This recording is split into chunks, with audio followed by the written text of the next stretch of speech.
The following is a presentation of the Radio Misfits Podcast Network. From the birthplace of modern winemaking, Sonoma, California, welcome to The Winemakers. Local experts Sam Couturi, Bart Hansen, and Brian Casey, along with host John Myers, invite you to listen in as they discuss all facets of winemaking. So sit back, pour yourself a glass, and let's hear what the guys have to say this week. Now I'll say that's a Napa RISE pour. Cheers to Napa RISE. Welcome to the Winemakers. Today we are joined, I'm going to get it wrong again, with Anna Brittain. Britain. Like Great Britain. I knew it. So bad. And it's because all I could think about was, what did I say last time? I knew I had it wrong. I do that. From Napa Green. Yes. And we're going to be talking about their upcoming symposium called RISE. And I'll let you take over from there. Well, thank you. Thank you for having us here again. It's crazy. We were here 2 years ago talking about our last symposium. It honestly feels like 6 months ago, but it's 2 years later. And here we are doing our third symposium. So just a little bit of context. I'm the executive director of Napa Green. Napa Green's a nonprofit that aims to do really leading sustainability and climate action certification for vineyards and wineries. That's our day job. We do a lot of education and training workshops. But then a few years ago, I guess because we're insane, we decided to do this huge world-class RISE Climate and Wine Symposium and bring in 65 speakers and over 40 sponsors. And so we have a few folks here today that another element of it is there's these RISE Leadership Awards. Well, this is something new. It's something we started at the last RISE. Okay. Yeah. Okay. Yeah. So new. We didn't do it the first year. We started it the last. I think I went to the first year. You better come again. And I'm planning on coming again. I know I went to the second year, and I think it's great. The wine industry's kind of gotten away from these big symposiums on the educational sharing information kind of front. You know, in the past, they've been put on by vendors or organizations, and they're always really helpful. If nothing else, just being with your community. Yes. And the way the format you guys did it is to be applauded.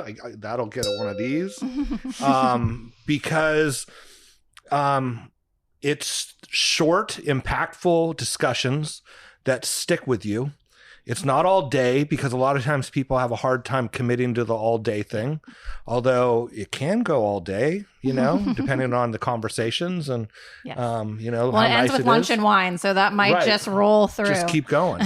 So and the list of speakers is always compelling, and this year's is no shorter. If anything, it's even better. I think so too. As I went through and talked about, you know, wanting to have you on and having some guests, I was proud to say, oh, well, we've had that person and that person and that person and that person on. Mm-hmm. So we're among the correct mindset. Yes, absolutely. And then there were a bunch of people, as you know, that I said, hey, can you put us in contact with these people? So, so welcome. Yes. And I'll let you go ahead and introduce your guests.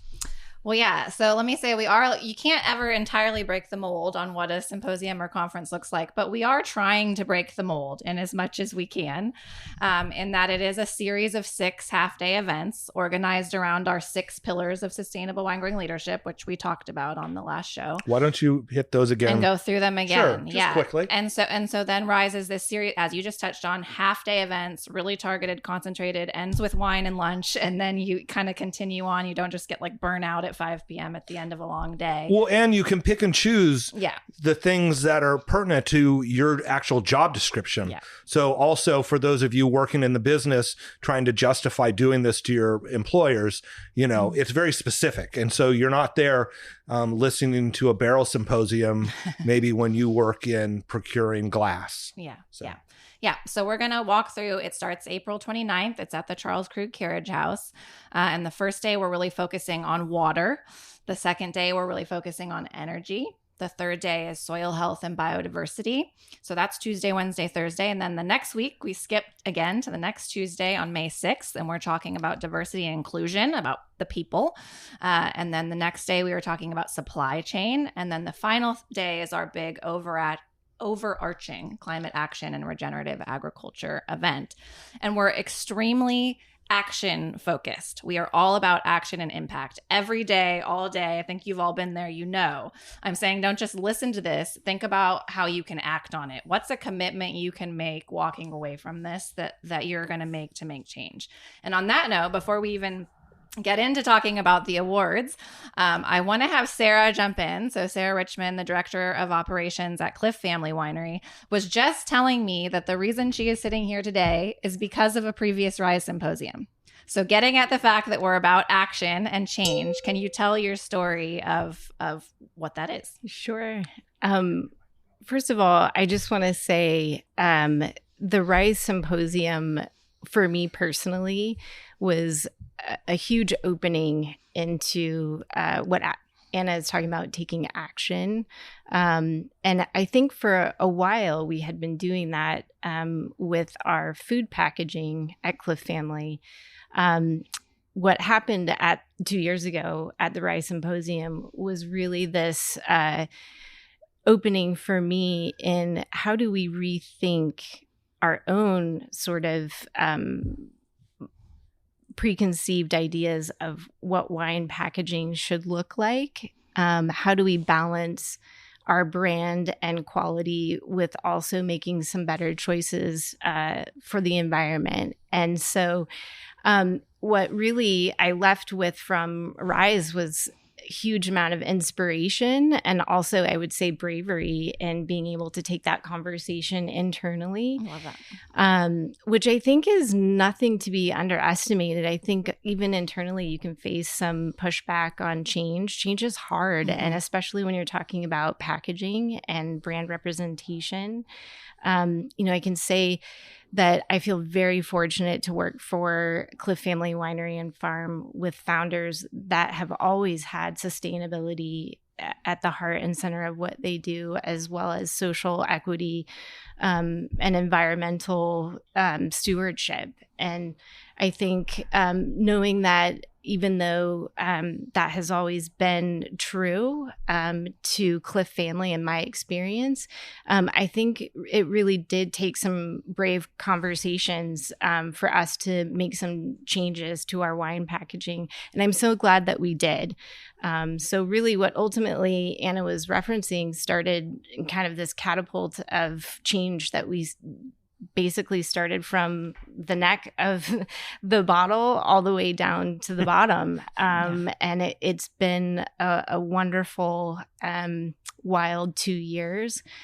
We've been able to work with climate positive consulting to help us quantify some of that data and those changes that we made, which I think was a little overwhelming. That was the harder part of how do we measure these changes. But now that we've kind of got some of that data that we can share out with our customers, I feel like it's without a doubt, it's been such an inspirational sort of chapter for us at Cliff Family. If anything, it kind of encourages us to do more. So I'm very much looking forward to the symposium this year. It's going to be fantastic. And I know that the conversation is ongoing. There's a lot of psychology that shows that once you get in action, you feel a lot more able to take more action. You've taken one step, now you can take another.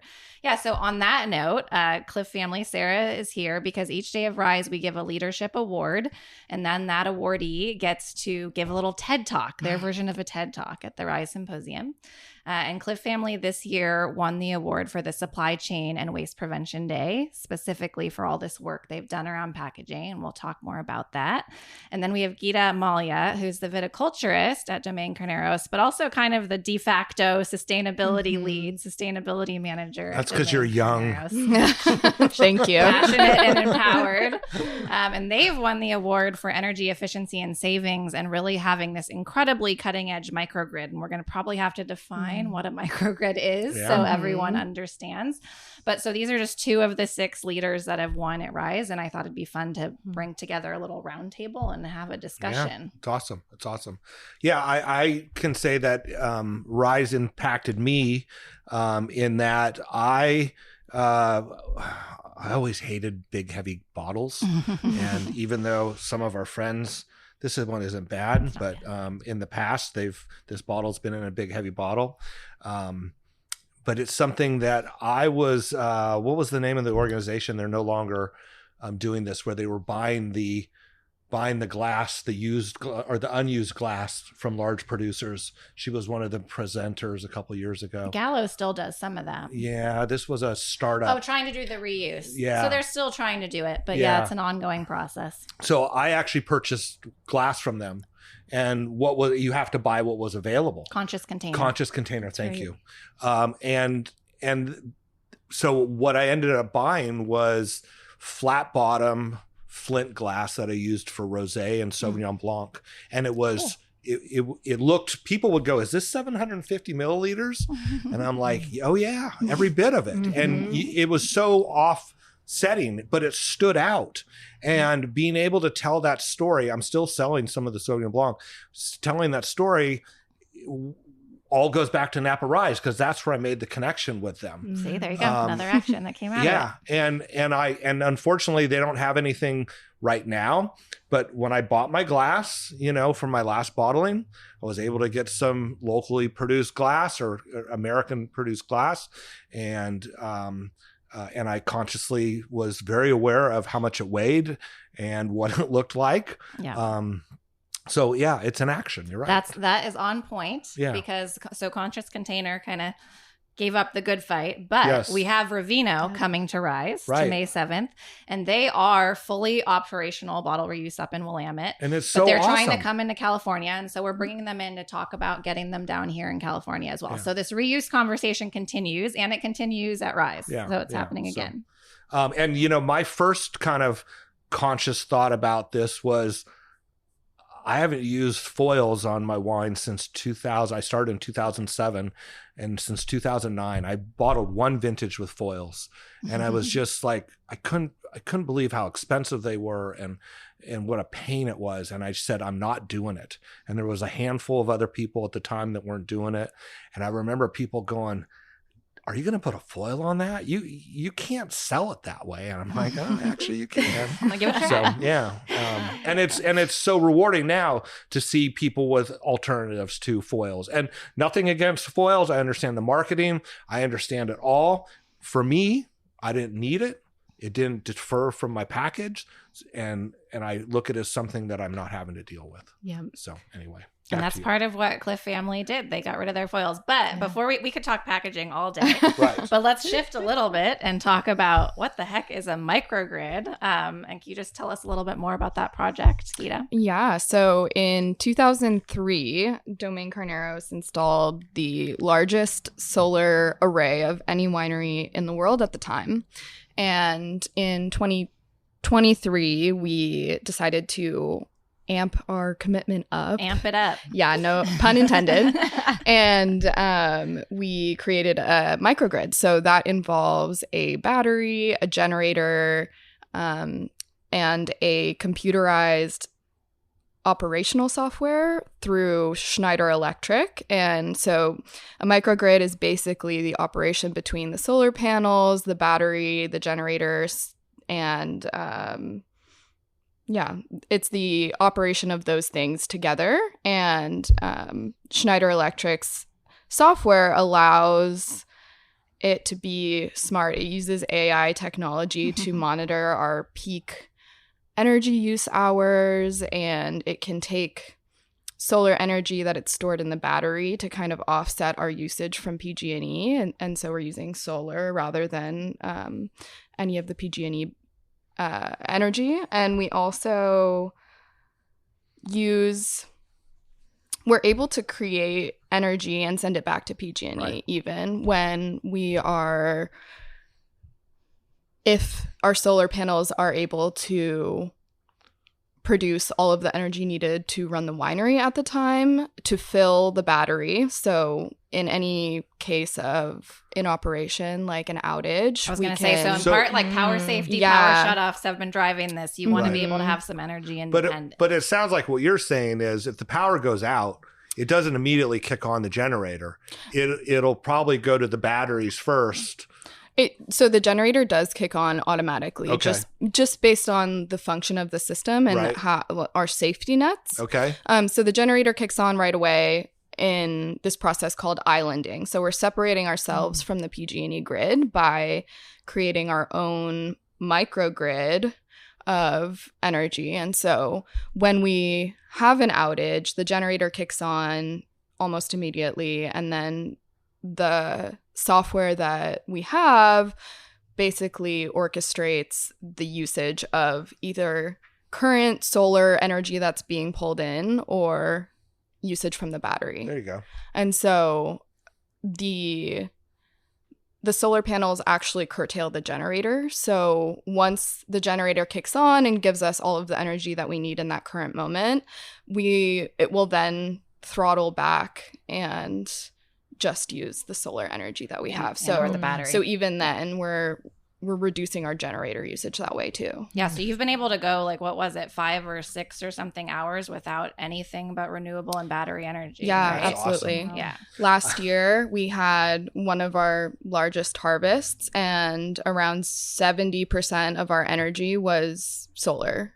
Wow. Pretty Seriously? awesome. Yeah. Yeah. That's amazing. Yeah. I mean, we've come a long way from one of my first harvests when a wild turkey flew up and knocked out the transformer coming into the winery, and the press was full of 20 tons of fruit, and we didn't have a generator. We certainly didn't have batteries, and we had just wait for PG&E. Yeah. I remember my boss calling PG&E and saying, we need this now. And they're like, you're not the only ones that are in trouble here. Yeah. And so. And that was a huge part of our decision to install this, is because there are critical steps along the winemaking process that need energy, whether it's temperature cooling or just press operations during harvest. The potential losses from interrupted operations is huge. So having that kind of peace of mind, and that we have a plan B if something happens with our power. And I remember Remy Cohen, who's the CEO, she was saying the original, because this might sound like, oh my God, how could you ever afford this investment? But the original ROI, return on investment, was 10 years. But already, she was saying, with savings that have happened during power shutoffs, it's already looking like 8, maybe even 7 years could be on the payback on this system. And then it's from there, it's just paying back all the time. So, I mean, that kind of ROI is impressive for a lot of investments. Yeah, like, for sure. Totally. For sure. And it adds, part of that conversation was sustainability, in that this adds to the longevity of our business if we're not reliant as much on fossil fuels. Yeah. And rising electricity prices. Yeah, That'll help with definitely. the payback too. Absolutely.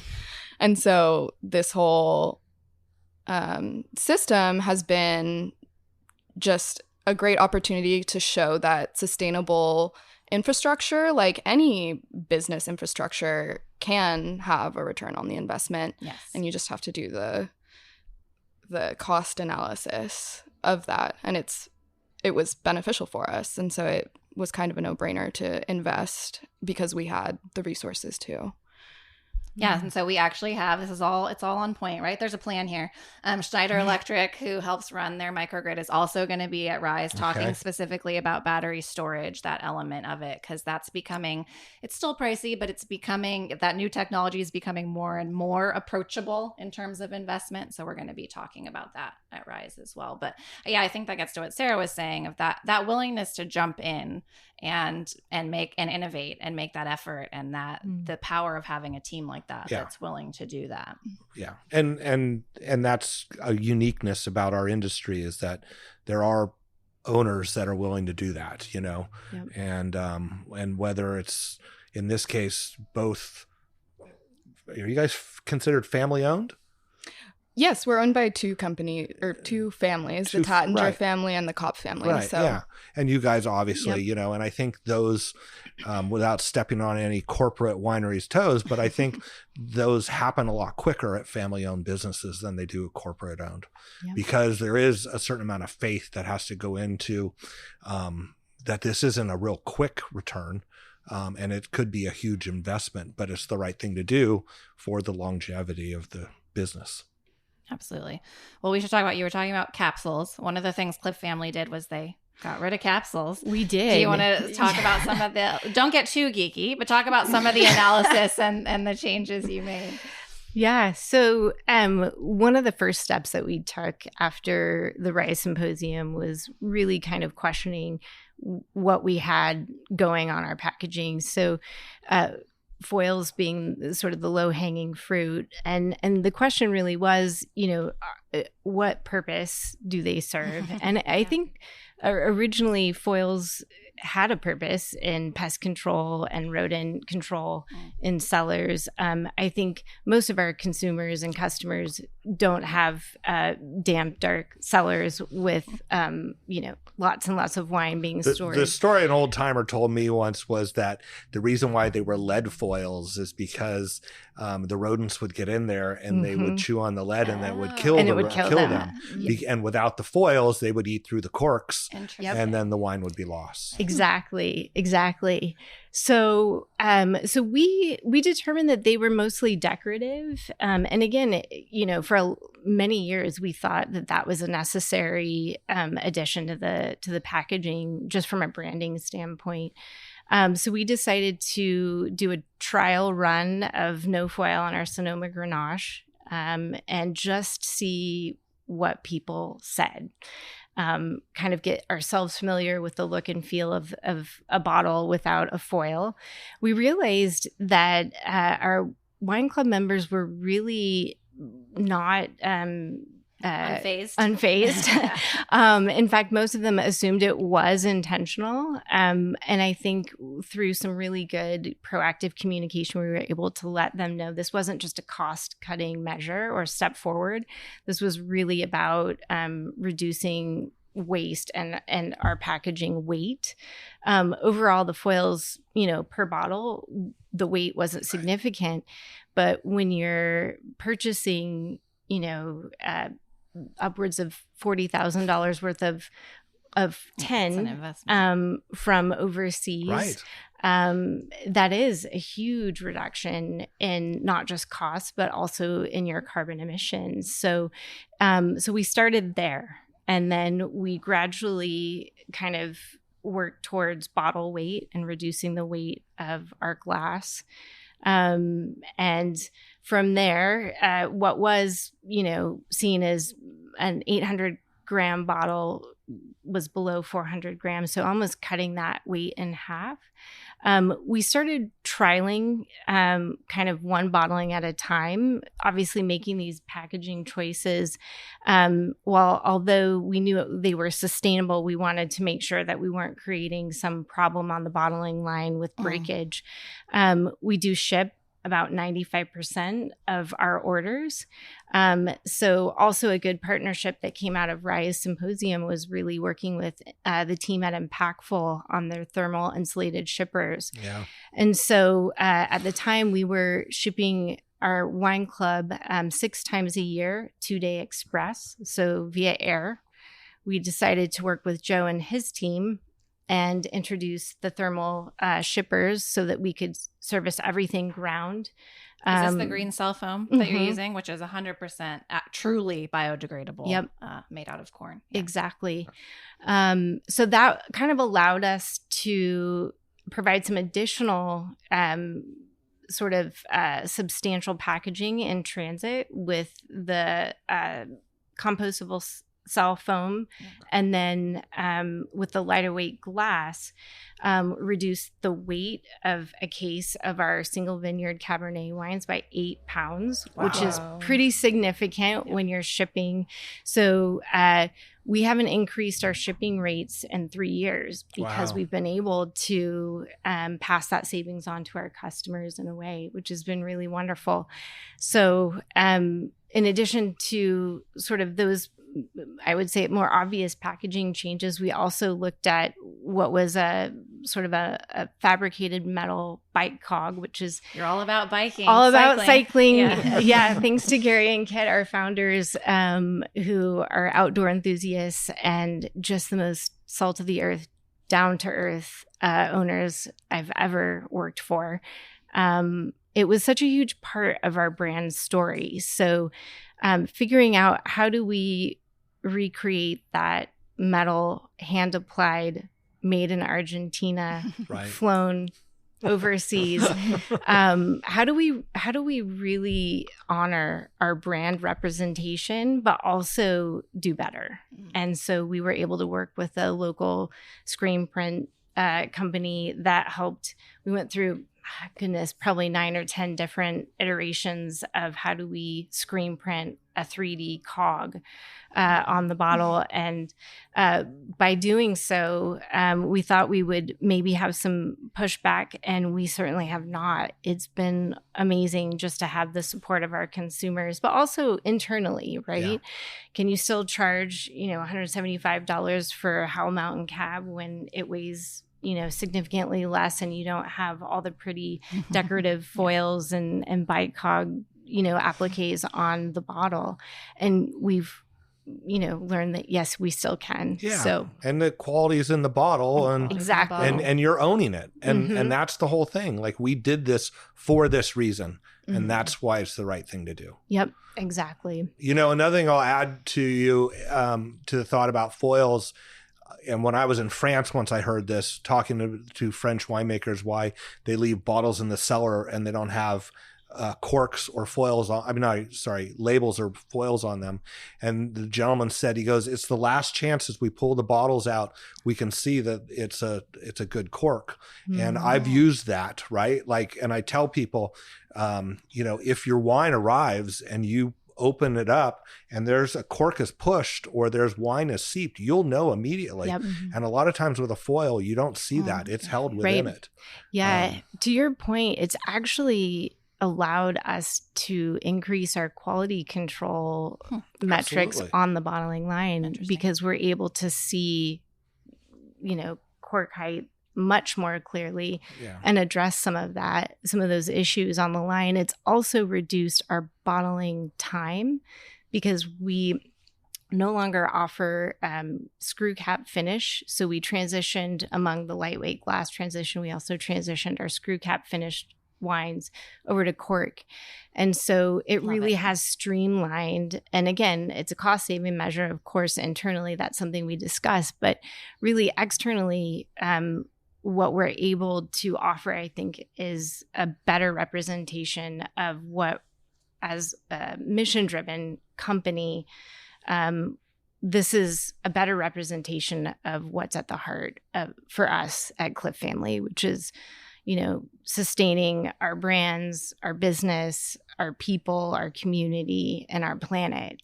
Those are our 5 aspirations, and we really, truly consider those in every decision we make.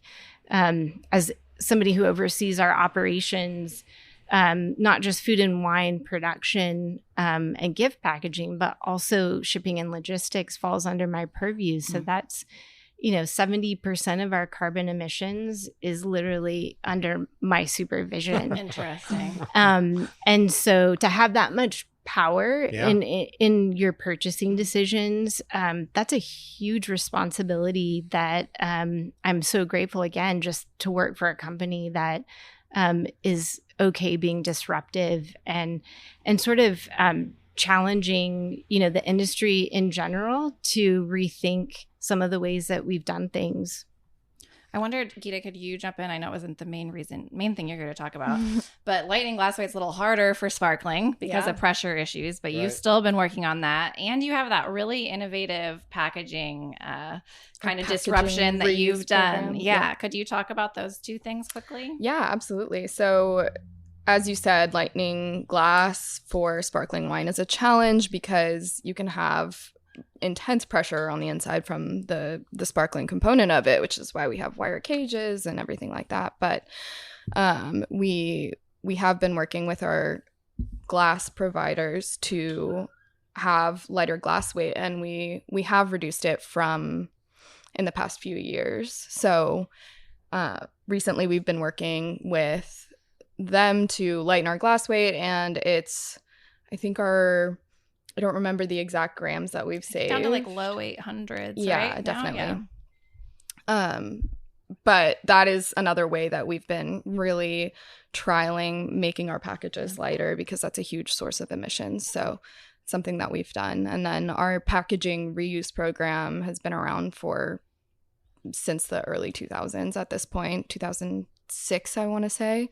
And because we have so much service in-house that we provide, we are able to take the cases that we're using to pour for consumers and actually send them back down to our bottling line. So we're reusing packaging all the time. And since we've started that program, we've reused over 1.2 million pieces of packaging. Wow. Yeah. Wow. It's really impressive. That's really and impressive. it's been a huge cost savings. Absolutely. Too, right? Yeah. And we've tracked it from the beginning, and it's been incredible, really, the savings that we've But had. that's also required some training, right? There's have to be some staff trainings Oh, around how yeah. they handle that material. So again, it's like a mindset thing that's happened. Yeah. It's mostly like consciousness when you're opening the box. Right. All of Just life. don't rip it open from the side. Maybe take an X-Acto knife, but it's been great, and our staff is really knows the program well at this point, and it's kind of a well-oiled machine where it just kind of goes up and then comes back down to our production line, and it's been great. Real circular economy there. Yeah. So I'm wondering if all three of you can kind of share how, where did you grow up? Because I'm always interested, like, where did you grow up, and what brought you to the wine business? And was this mindset of thinking something that you had from the beginning, or something that was maybe learned in coming into what you're doing now? You Should want I to start? Sure. I'll start. Anna, this is Anna. Well, interesting. Someone asked me this the other day. So I actually grew up in the Napa Valley. So I'm a local, but I didn't grow up in any way connected to the wine industry. So my mom, single Like, mom, actually, I know people? that's a thing, right? I mean, I guess we were in that. My mom owned a picture frame shop, and she did do picture framing for a lot of the wineries. But I went to St. Helena High. I was going to school with like Mondavis and Delgados, and we were actually quite poor, to be honest. And I felt like, oh man, this is just like a bubble, and people never leave and they never get a broader perspective. And I left a college in Massachusetts convinced I was never coming back. Like, I had no intention of working with the wine industry or coming back to this region.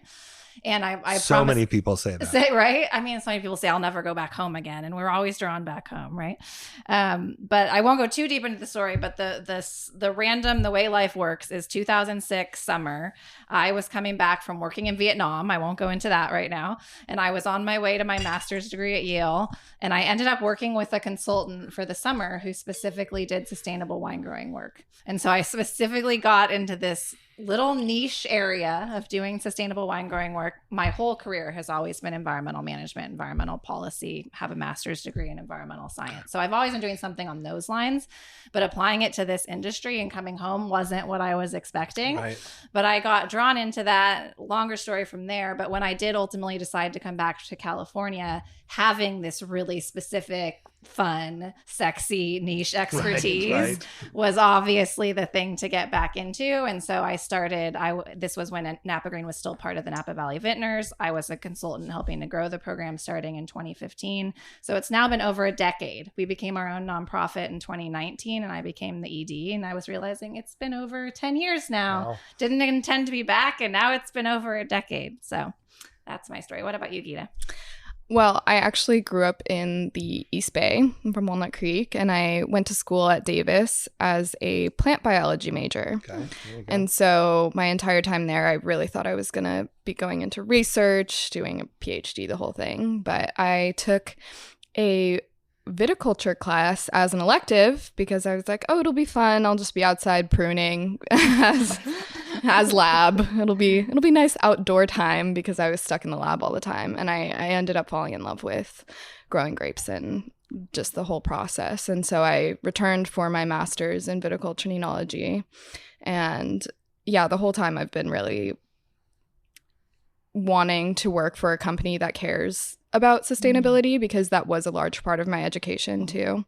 What was your first job out of college?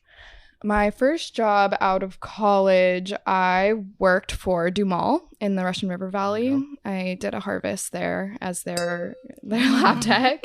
Yeah, it was wonderful. Their company is great too. I just connected with their winemaker. That's funny. Yeah, they're awesome. And so landing at Domaine Carneros was incredible as well. I did an internship where I actually rotated through every department in their company. Oh, so cool. And so it was awesome. It was through Batonage, which is the Women in Wine organization. And Shout out to them. Yeah. And I got to experience every department in the company, which was incredible and gave me a really big perspective on the company in general. So when I was hired as the viticulturist, I felt like I could already bring a lot of insight, and that was full 360 awesome. perspective. Yeah, now that I'm in charge of sustainability, it was kind of incredible that I've already had conversations with people in the finance department. So me bothering them about their, waste isn't as so coming from a stranger. Yeah. So when I bother them, at least it's a familiar face. Yeah. So yeah, it's been great. So I did not grow up in the Napa Valley. I'm actually from the Midwest, Kansas City, born and raised, and found myself out in California about 20 years ago for the first time. On a vacation or like? No, like I had moved here after a couple years living abroad, working for a nonprofit organization in Mexico, building houses and helping teach English to children at some local orphanages. Ended up in Walnut Creek and found myself actually landing smack in the middle of specialty coffee. And so my background is about 15 years in specialty coffee.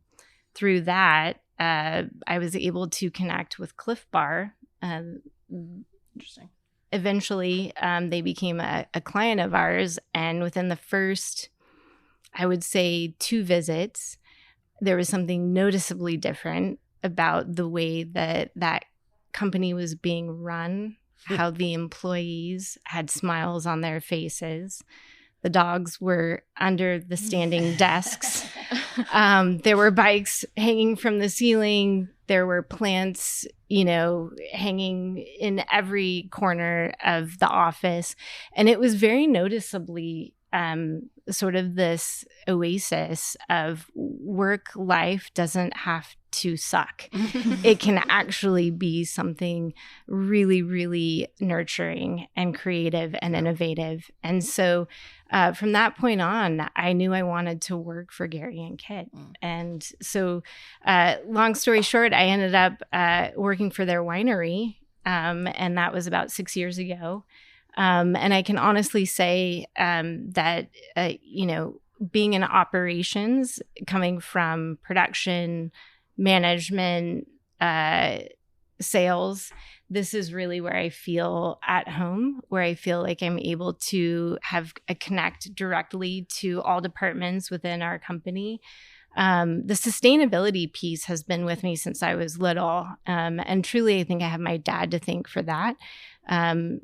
Teaching all of us kids what the value and the sort of sacred ritual of having a garden, of homemade gifts, learning how to sew, learning how to reuse and repair versus just buy something new. And so that's been with me throughout my entire career, I would say.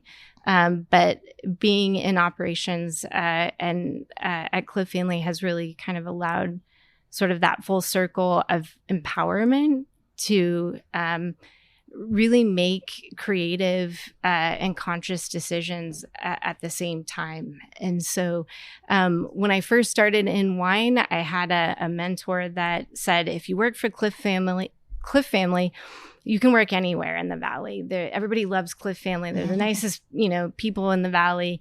And thankfully, I can't imagine myself anywhere else. Maybe Napa Green now. Maybe someday. I am vying for some sustainability training and investment because it's something that has really grown within me to be a huge sort of passion, and thankfully, that is something that that they're responding to and investing in me to continue that pursuit. So that feels really good. So yeah, I want to kind of spotlight. Can I spotlight kind Absolutely. of the 2 days of RISE that they're going to be involved in? Of course, there's 6, but April 30th is the energy. Oh, we got a loud truck going by. is the energy event where Gita is going to be giving a TED Talk. We're going to be practicing that. It's going to be precisely 7 minutes and no longer. Got it. But also that day we have Ray Isle, editor of Food and Wine, is the keynote. So Friend that's of the going to pod. be a really fun conversation. Yeah. And then every day of Rise, and I think this is going to be really cool this year. This is a new concept. We're asking a critical question and kind of maybe a little controversial of a question. And we've tried to, because all of these topics are interconnected, we thought on Energy Day, we're usually talking about the winery. Let's actually go more vineyard focused. And so we're asking the critical question, to till an EV or not to till an EV, talking about tillage and EV tractors. So that's going to be a really interesting conversation. I think Praveen Panmetsa, CEO of Monarch, is going to be there. Yeah. We know they've had some highs and lows in introducing a new technology. So Morgan Twain-Peterson, who I know you just had on the show, is going to be there. So that's going to be great. And then fast forward to the next week, to May 7th, to our supply chain event. Stephanie's going to be giving, again, her no more than 7 minute precisely TED Talk. That's going to be really powerful and wonderful. We're going to have a really fun keynote that day. It's going to be Kathy Corazin and Grace Corazin, who we're going to have here chatting next week. Thank you. We're very excited. They're going to be giving a kind of co-mother-daughter, multi-generation keynote, talking about what they're seeing in terms of opportunities around sustainability and climate change and multi-generational, we're this huge challenge of getting younger generations interested and engaged in farming. So basically, Kathy, how'd you get Grace interested in doing this? And we're asking the critical question that day, which I think anyone listening to this is probably interested in. Do consumers actually care about sustainability and climate action? And we've kind of been answering that already in this conversation. We see when we give it a try, they do. But we're going to be talking more with some really interesting leaders about that. And very important that you try, right? Yeah. And sometimes you have to try and realize that consumer doesn't care, but you still have to do it because it's the right thing to do, right? And then hopefully they learned how important it is. Could you touch base a little bit more on some of the other days or anything that you want to share? Yeah, well, I should say risegreen.org. You can go and get everything in detail, and you can go and get your tickets. Get your tickets. I'm telling you, part of this conversation is a little fear of missing out. You do not want to miss out on this. We acknowledge it's a bit of a challenging time in the industry right now. I know there's a lot of people on sales trips, but Stephanie's speaking to the value of this. The value that you're going to get out of investing that 4.5 hours is worth it. It's truly worth it. I know I might seem biased, but everyone at this table is saying it's worth it to come and do it. And it's going to be some really, really fascinating conversation. So I'll walk through the keynote. So day one's the water day. We've got Mark Arax. He is a leading journalist and storyteller around the past, present, and future of water in California. He wrote a book called The Dreamt Land. He's like, if you're into water, this guy is so compelling and so engaging and fabulous. So that next day, Ray Isle, we already talked about. The next day, I have to remember my order of operations. Soil health and biodiversity. So we're going to have Chris Renfro with the 280 project talking about some really innovative kind of urban viticulture work that they're doing. I think that's going to be a really, really interesting conversation.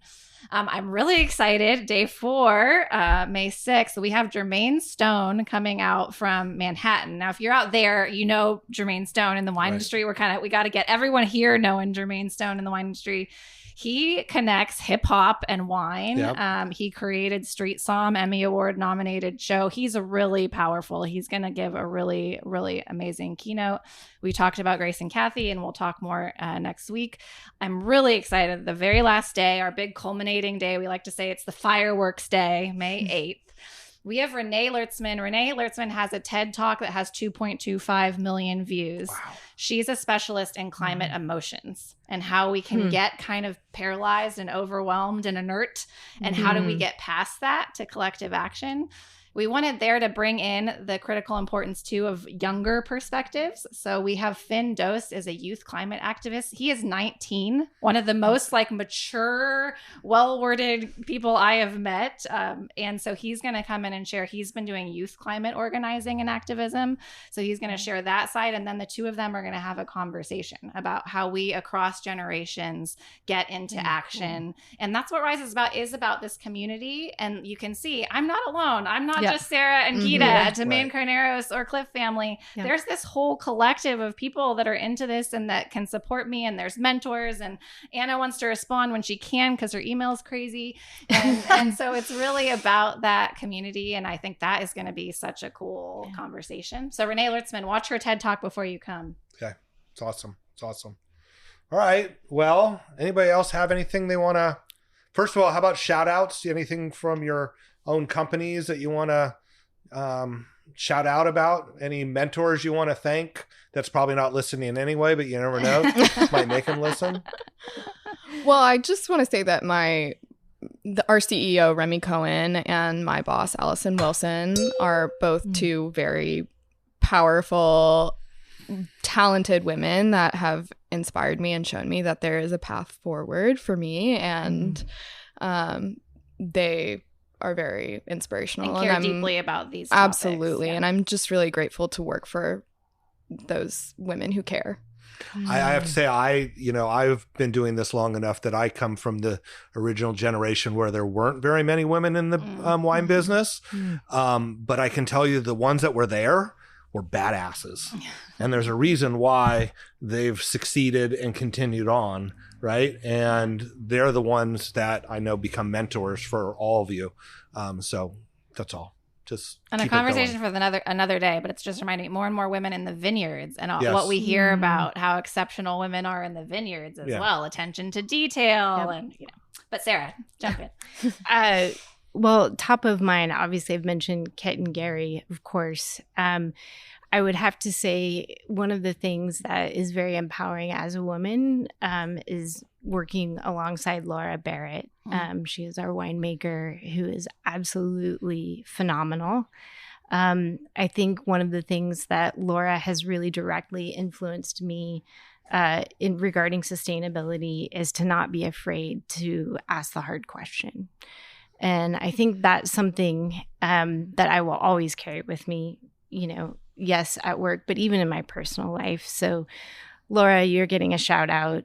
And then, of course, Lindsay Gay, who is our president, who I think has really been a champion of empowering me to make sort of out of the box choices that has encouraged me to really, I think, truly thrive in a way where I can bring my whole self to a project, to the management style that I have with my team and operations.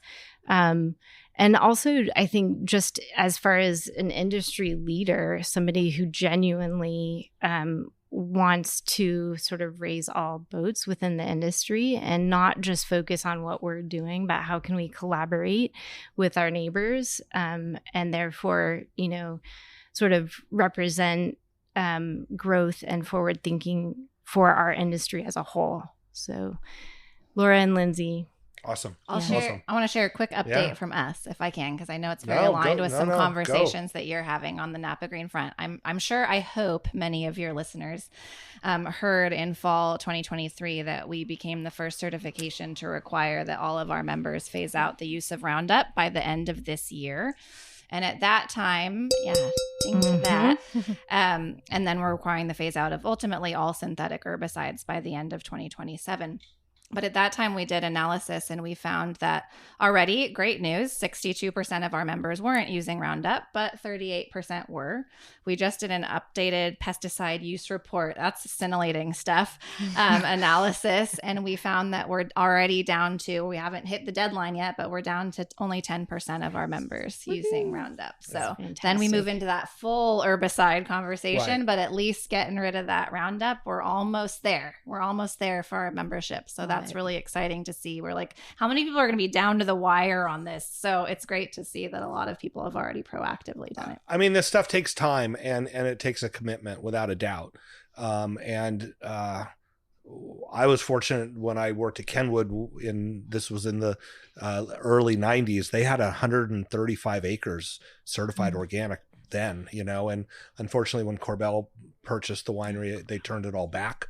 So that's something that you should never do. And then I was fortunate enough to work for the Lasseters, with the Benzigers. And that was right when they were starting the biodynamic program and their organic programs. Yeah. And then that's where I met Phil Katuri. And so that has been always my driving kind of reason for wanting to follow these paths. Yeah. But you need those people to lead the way. And I think those people are coming to your event. Yes. And that's how we make change, I understand that it's not that easy for some people to just say, oh yeah, we're going to walk away from herbicides and start, sending more people out and more tractor passes. And there's all those arguments. But you have to get there on your own. But hopefully you have an open-minded enough to understand the ramifications of your decisions. Well, and we have a whole detailed weed management toolkit, and we have mentors, and we have people standing by to help with these transitions. Yeah. So, all right. Well, thank you very much. Oh, another thing on the tickets that are available where? So go to risegreen.org or, look up Rise Wine Symposium. It's going to pop up and you'll see all the details, and you'll see, so on point, that on May 1st, one of our critical forums is asking, is regenerative agriculture our future? So along those same lines, at risegreen.org, get your tickets. And you can buy tickets for individual days. Yes. You can buy a package and share those within your company. Yeah, a lot of people are doing that. So you can get a 6-pack and then you can split it up. So if you've got one person wants to come to Water Day and one person wants to come to People Day, we'll just put it like that. So if you can split it up. Right. And so if you want to go but don't think your company will afford you to go, there are ways around it. And so really our tickets are not very reasonable. Not high prices. Yeah. So, all right. Well, thank you very much. Thank Look you for forward to having seeing us. you soon. See you both over there. Thank you, Gita and Stephanie, for your leadership. Yeah. Subscribe, comments, questions, reach out for us. And thanks for listening. And we'll say, drink more sustainable wines. Cheers to that. Cheers. Yep.